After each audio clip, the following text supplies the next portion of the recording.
everybody. Today is Inside Scoop with Sue. So give me 1 minute to change that. Hi, everybody. Welcome to Inside Scoop with Sue. Today I'm here with Kim Hopkins.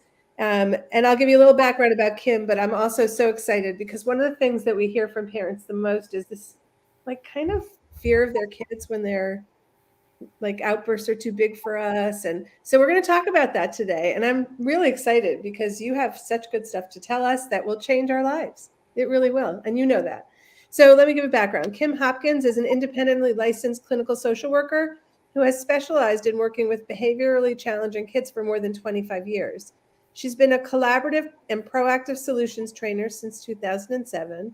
And that's Dr. Ross Greene's method. And she's also currently the director of outreach and communications for Dr. Ross Greene's nonprofit, Lives in the Balance. So Kim, thank you. Thank you so much for being here. Oh, thanks for having me. It's my pleasure. Okay, well, let's start. I think one of the hardest things is knowing whether what you're living with is normal. So if you have a volatile kid, even sometimes scary, you might be thinking, is this just adolescence? Or should I be doing something about this? So what do you say? How do we figure out, is this normal or not? Well, we really think about kids with their behavioral signals. So whatever behavior they're doing, regardless of what it is, they're signaling to us that we need to kind of look upstream. When they're in the water, they're doing their behavior. We need to look upstream about what pushed them in the first place. And some kids are really unlucky in how they signal to us that there are problems upstream that they don't have the skills to solve. And so, some kids are luckier, right? Some kids, like my 12, almost 13-year-old daughter, who likes to think she's 19, she's lucky in her behavioral signal because she's a crier sulker, right? My son, who's 7, he's a little less lucky. He is a screamer, hitter, thrower. Used to be a pincher. We're not seeing that anymore. Then you have the kids that I worked with in residential care way back when, before I found this model. Super unlucky kids, right? They're hurting themselves. They're hurting other kids. They're hurting adults, right? I had my nose broken. I had my ribs bruised doing this work, right? And I know this is a little bit of a difficult concept. It certainly was for me because it was the complete opposite way of how I was trained. But what kids do for their behavior, how they signal to us that there are unsolved problems, doesn't really tell us much, except that there are unsolved problems upstream and they lack the skills to solve these problems. So that's how I read it. And I know, when it's at home, oh my goodness, of course it's really difficult if you have a volatile kid and things are dangerous, right?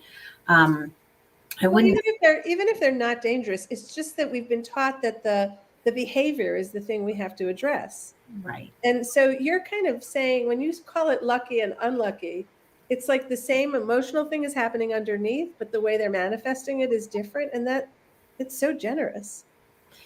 Well, and it really helps us kind of go, look at what we as a society do to unlucky kids, right? And how we're taught to parent, how we're taught to educate them, how we're taught to provide services to them is not helpful, right? To unlucky kids. And it's basically saying, you drew the short straw. So, you hurt yourself and you hurt other kids. So we're going to be really punitive and harsh with you, as opposed to thinking it's the same if they were, crying and sulking. They're telling us that there are problems they don't have the skills to solve. That's what our interventions need to focus on. So there's a lot of conversation on what's the website? Can you give me the website is livesinthebalance.org. Livesinthebalance.org. Okay, so it's a very robust website. I encourage everyone to go check it out. And you don't have to think that your kid is off the charts in terms of difficult. It's really just got great parenting advice. But one of the things I wanted to ask you about is that I saw a lot about expectations, that as parents, we set expectations for our kids. In fact, we're told to. It's not even like, we're randomly coming up with this game plan. And that often it's the mismatch of their ability to actually meet those expectations that can put that can create like the friction in these situations. So what is your advice about parents thinking they're doing their job and setting expectations, and kids, we can often look at our kids and go, they just won't do whatever I tell them, right? Like they're just so belligerent and combative and all these other words. What do we do with that? Well, first of all, you are doing your job. It is our job to set expectations. That's how we have positive influence with our kids. We like to make sure our expectations are realistic, for sure, right? If you have expectations that your kid is meeting, great, right? I want to talk about the expectations you have that your kid is not meeting, right? Then you've got some options. But first, we have to figure out what those are. We have a single-sided, single sheet of paper we call the assessment of lagging skills and unsolved problems. That's going to help you figure out what lagging skills you think your kid might be missing out, right? That could be setting the stage for all this. And when that plays out, those unsolved problems, those unmet expectations that kick everything into motion, that's research based. There's about 60 plus years of research that says at the heart of all this, lagging skills, unsolved problems. We need to figure out your kids' why, your kids' lagging skills, and we need to figure out your kids' when. When do those? Can you give an example? Because I don't really know. Like if I had to look at my kids and say, what are their lagging skills? I'm not sure I would know how to answer that question. Sure. And our assessment, our ALSIP, has a list of frequently found lagging skills, not exhaustive, but we wanted to simplify it, make it easier to use. So it's like the ones that are most frequently found. So difficulty shifting mindset or transitioning, difficulty maintaining focus, difficulty reading social cues, difficulty persisting on challenging or tedious tasks. There's a whole bunch of very specific skills that research says are the why of this whole thing. Why is this happening? Why is my kid having meltdowns? Because they lack the skills to meet your expectations. So we want to get specific about that. And then we want to get specific about what are those expectations? When does this play out? The key is making your kid as predictable to you as possible. We work with a lot of parents, educators, whoever, who says this kid is a mess from morning till night and every bit of time in between. When we slow things down and use that ALSIP, and we like to say it all starts with the ALSIP. Can't really get problem solving off on a good foot if we haven't done the ALSIP, right? What is ALSIP? What's the acronym? ALSIP, Assessment of Lagging Skills and Unsolved Problems. Okay. You can grab that off our website, and a guide to help you do it, and a video talking about how to do it, and a video showing you how to do it. So we try to make the whole model free on our website in lots of different formats. So parents don't have to find somebody to help them through this. They can actually find everything on the website and do it themselves. And you've seen that be effective. Yes. I mean, it's hard to learn. If you're anything like me, this was a 180-degree shift that I had to make. And so it was challenging, no doubt. And so part of my job as director of outreach is creating free resources for anyone who wants to implement the model, because we know it's hard. So we try to put a lot out there to support, right? And then if people feel like that they do want some help, we have some other kinds of things that parents can access if they want more help with the model. Like we have group learning, and they get feedback on the ALSIPs they do on their kids, and then they get feedback on trying the actual problem-solving process with their kids. Okay, so I interrupted you because I wanted to define what that acronym was. You were telling us about the assessment of the problem first, and then what about trying to anticipate, trying to not be every minute of every day, but really hone in on? Yes. So when we slow things down and we really take a look at lagging skills, unsolved problems, come to find out there are expectations that your kids are meeting. They might just be low-level ones that you don't care so much about, but that it isn't every second of the whole day. It's predictable, right? And so, part of the name of the model is proactive, right? Collaborative, proactive solutions. We really want to get ahead of things. We really want to be problem solving, not when the problem is happening, but outside of that, before it happens. We want to prevent it from happening. Our thinking is we don't focus on behavior. What we focus on is upstream, the problems that are unsolved that precipitate behavior. If we help kids solve those problems, which they need help because they lack skills, right? We prevent the behavior from happening. We prevent them from falling in the water. That is really key. And it sounds strange, like you're preventing behavior by not focusing on it. 100%, absolutely. Can you give an example of how that has played out? Like, you gave the example of a kid not being able to transition. I mean, in my house, that was a big one, right? And I think gaming is a perfect example of where we say, but leave the computer and come right now to have dinner. So Right. how does it play out proactively so that you're not reactive? Yeah. So we're going to talk about it when we're not in the midst of trying to get off the game, right? We're going to start with our adult expectation, which many, especially around screens, we parents know what we don't want. Sometimes it's hard to figure out what we do want. Um, and every parent's expectation is going to be different, right? We all have cultural nuances, who our kid is, who we are, right? And that's fine, right? We're not telling you what your expectation should be, just define it, right? So if your expectation is um, ending computer time in the afternoon at 5:30 to come to dinner, right? Then you would say, when it's not time to do this, maybe in the morning, buddy, I notice it's been hard for you to end your computer time at 5:30 to come to dinner. I'm not mad at you, right? You're not in trouble. I'm just trying to understand what's hard about that for you. And that would be the first step of initiating what we call a plan B conversation or a CPS conversation, trying to understand where the kid is coming from, get a glimpse into their world, because we can observe how they feel about it. We can observe how they behave about it. We do not have the ability to observe what they're thinking about it. And that's what we're really trying to understand, because something doesn't go well. And that's what we want our intervention to focus on. But it would be really nice if your kid has language, if they can give you an idea of what's happening. We also have ways of working with young kids or kids who don't have language, kids who are cognitively delayed. The model can apply to all kids. It just might look different depending on their language ability.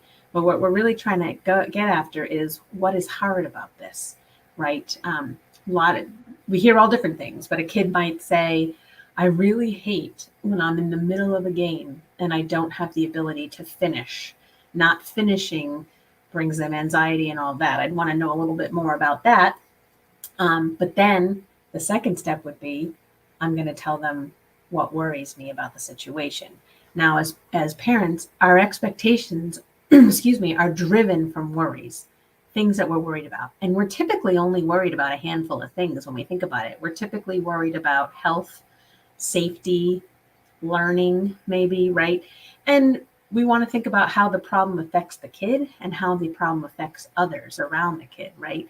When we make our worry statement. So we might say something like, there's all kinds of worries with screens, but one of our worries is that screens, being on screens too much. They'll become addicted to it. We don't usually use that phrase, but We could do. We do as parents. They're using it too much. They can't get rid of it. well, right, but we want to say something more specific, I guess, if we can, about the health concern that it can affect your eyes, it can affect your brain, and we want to make sure that you're healthy around this stuff. We've also got the dinner piece, right? That we want to make sure that you're getting enough to eat. And we also want to make sure that we're not like short order cooks and having to make food at all times, right? That, or maybe there's something about family time in there. Whatever we want to say, we would pick our most important one. And then we're going to invite the kid to consider a solution. I wonder if there's a way we could do something about your worry about not being able to finish a game, and then whatever else we learned about that, in such a way that we're getting some family time around the dinner table while dinner's hot. Do you have any ideas? It's like the first step to me would have to be to change the way I perceive the relationship between the parent and the kid, because we're not in a generation where we say because I said so. And this is so collaborative that I kind of have to care in a different way about my kids' contribution to the conversation. And that can be hard. Yeah, it's fascinating though, because And you're right, it's absolutely collaborative, which is one of those skills that employers are looking for, right? Those top 3 skills that employers want. So why not start early, right? Teaching kids how to collaborate. What they might say in the first step about their concern, we actually might not care about, right? Like when I was talking to my daughter about her difficulty getting on the bus on time, this was several years ago, and her concern was she didn't have the right jeans to wear. I don't care about that so much. I don't have to. I got to honor it though and validate it. And then I'm going to let her know my concern, which has to do with being late for work. And she's not going to care about that in her 8-year-old little mind, right? She doesn't have to. She doesn't even have to like what I said. What we need to do is show kids that their concerns have equal weight to ours. When we're parenting in the traditional way, we call it plan A, we're not even getting to what our kids are worried about or their concerns. It doesn't even enter the conversation, right? Not only are we working to understand it, we're giving it equal weight to ours. When we do that and we work hard to meet their concern, they then work hard to meet our concern, which is where beautiful things happen. Okay, so it's obviously not this simple, but you give it over in a very digestible way. So that I really appreciate that. One of the things that you said rises to the top is inability to acclimate to change, right? So as a parent, sometimes we're doing all the things that we've kind of embraced in this model of CPS or whatever else you're doing, but it still isn't going to work 100% of the time. So in the proactive part, you've done all your work, but what happens when it comes at you and you need a reaction? We actually just had this conversation on our podcast right before I jumped on. We like to think the problem is just not solved yet, that there's still maybe something we don't understand about it, or perhaps the solution we picked was not as feasible as we thought it was, or it wasn't as mutually satisfactory, meaning that it met both sets of concerns, that there's something that we don't get yet to help solve this problem. And I mentioned that the research says the whole reason why we're seeing these behavioral signals and our expectations are not met is because kids lack skills. Doing this 3-step process with kids gives them the very skills that they lacked without us even having to think about it at all. We're just working on solving problems, but walking them through this 3-step process gives them lots of doses of skills training, which they needed in the first place. They're not going to pick up the skills after the first or second time, but 15 doses, 20, it's interesting. You start to see kids then be able to apply this process to problems without you. And then you get fired as the problem solving tour guide, and really nice things happen there, which is what we want, right? We want our kids to take these skills with them out there, right? So that whoever they're running into out there doesn't necessarily have to think about them this way, although we'd like that, but that we're giving kids the skills to flex and adapt and manage frustration and solve problems that they run into out there. So because it's relationships and because we're always changing, I assume we're not hitting perfection, right? Like that we're going to keep trying to do this. So I guess back to my question of when we've kind of been almost like boastful about the progress we've made, just a little puffed up by the progress we've made, and then it happens again. Is there a recommendation for, like, is it a start over and you don't react and you wait until there's another time to talk about it, or what do you do? Yeah, I think not reacting is a good plan, and saying to the kids something about our whatever solution it was stopped working or didn't work.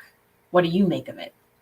Right? So you're not starting back at step 1. You still have lots of information, but what's missing? And sometimes kids will say things like, well, I didn't know that other kids would make fun of me for this, whatever it was, and they did. So I no longer like the idea. Oh, okay. Well, let's rethink about that then. Let's factor that in along with what you told us last time and what we said and resolve it, right?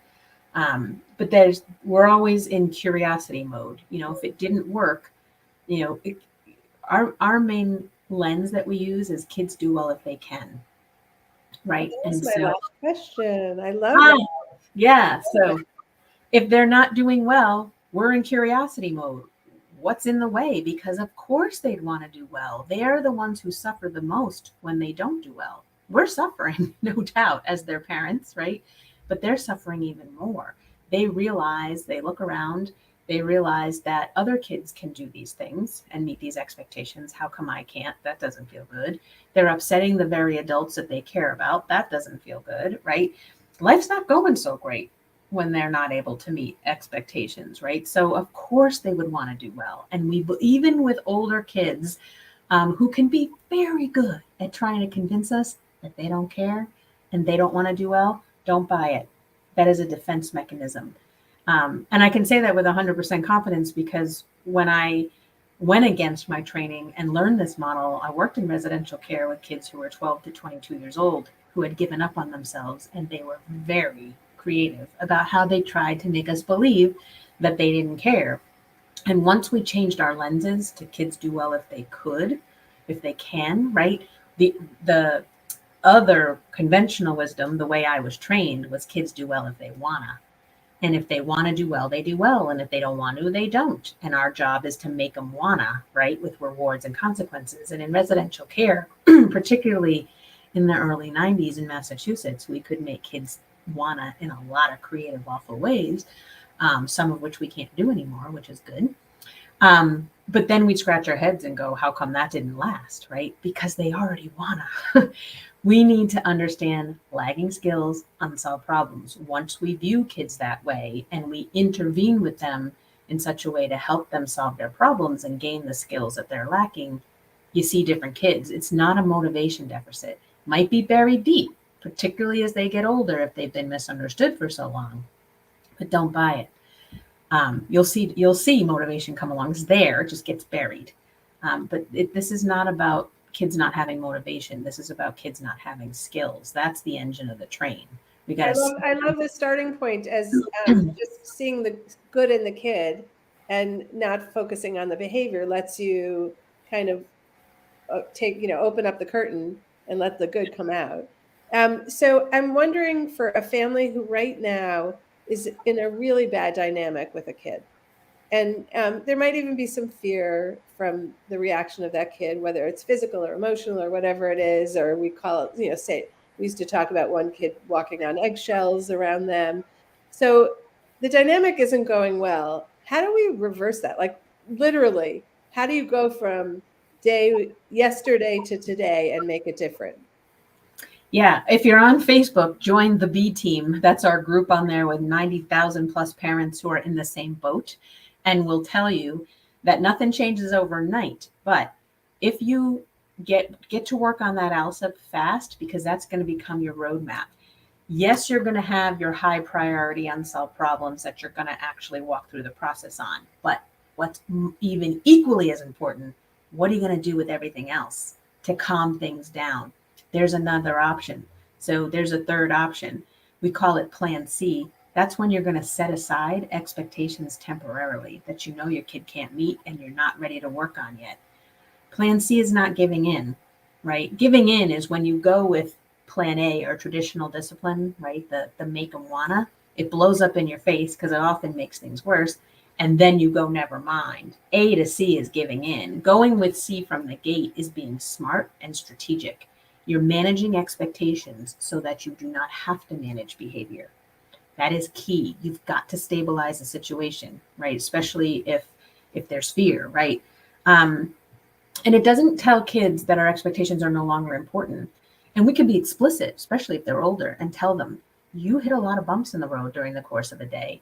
What we're trying to do is remove some of those bumps temporarily so we can all kind of take a breath and breathe, right? We're going to work on those bumps 1 or 2 or 3 at a time, right? But for the ones we're not working on, you might see we don't bring them up. Or for the ones you can't just not bring up, we call it a Band-Aid plan or an interim agreed upon plan with the kid for how you're going to set it aside, right? If dinner is so volatile and there's 4 unsolved problems at dinner, right? But you're not working on it because you have bigger fish to fry, what can dinner look like so that everything's calm? We're not going to teach any skills. We're not going to solve any problems. We're just calming things down to give us all some breathing room so that we can get to work on our high priority unsolved problems. So really the combination of proactive, not heat of the moment, Plan C, and proactive, not heat of the moment, plan B or CPS, the model. That's the combination that gets things going in a better direction. And it all starts with that ELSA. There's no magic in the heat of the moment. What we want to do is get you out of the heat of the moment because it's so unpredictable. Nothing good happens. Yeah. It's not even that there's no magic then. There's actually disadvantage, right? Like there's nothing good happening at that moment. You can use our model in the heat of the moment to get the kid back to baseline. You're not going to teach any skills in the heat of the moment because they're drowning in the water, right? They're just trying to survive. Rational thought is diminished.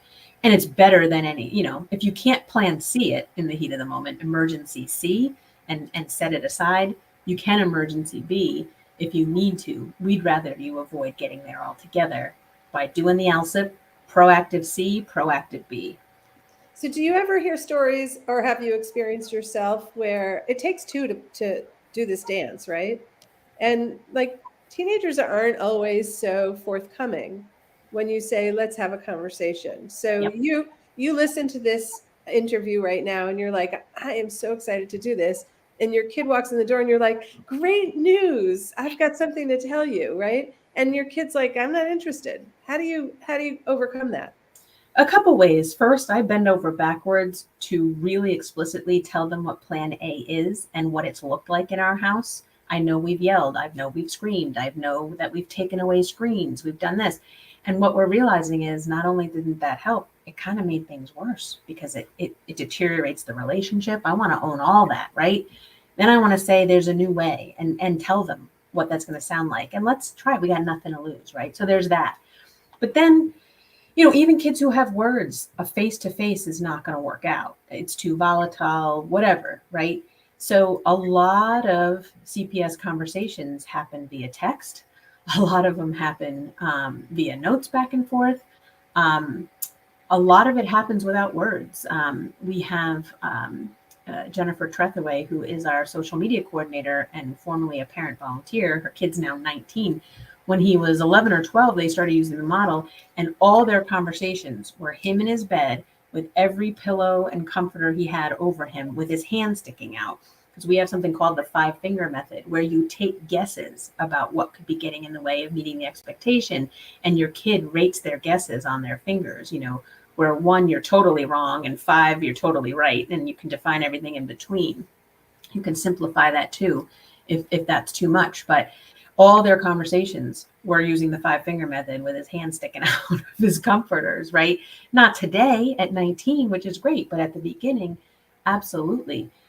Us taking guesses and getting feedback can be a great way to show kids this isn't plan A. We really are trying to understand. One thing Jennifer just said on our podcast that she would say at the beginning, we're not going to solve this problem right now. I'm just trying to understand what happens for you. Just to sort of take that pressure off of I'm not going to. I love those words. I love giving parents those words because like it'll come up so many times where you're like, I don't want to do what I did yesterday, but I don't know what to say today. And can you say the words again? I thought that was so great. I think so. She said, because now I have other words in my head I was going to share. Okay, so you can move on. Give us more words. Hey, thanks. I'm getting older, man. It's getting going right out. I was going to mention that some other keywords that have been really helpful for parents that I learned from parents was, my kid is not giving me a hard time. She's having a hard time. And making that sort of shift when we're like in it and we're kind of losing our minds, right? This is what having a hard time looks like. They're not giving me a hard time. Wow. Yeah, these are fantastic. They're so kind and generous and promote relationship, right? It's the key. Got to have a nice, solid relationship, right? Got to breed honesty with our kids, that there's no risk in them telling us when they've done something that they think is wrong, right? Because we want to be helpers. We do not want to be adversaries. We don't want to be viewed as the people who stand between them and everything they like to do, right? That doesn't breed honesty. That is not a solid, healthy relationship. I just love this so much. I think it's so, well, you work in it, so it works. But it's such a mindset shift to think of like ignoring the behavior, not, like overlooking the behavior because there's something more important going on here. So Kim, I'm so grateful for the time you gave us today and the wisdom you shared with us. And and to Dr. Ross Greene's CPS, right? Collaborative and Proactive Solutions. So tell us one more time where parents can go. Yeah, check out our website, livesinthebalance.org. If you go to our solution, come right down to parents and families. That will give you all the free resources we have for families. Okay, thanks so much, Thanks for having me. everybody.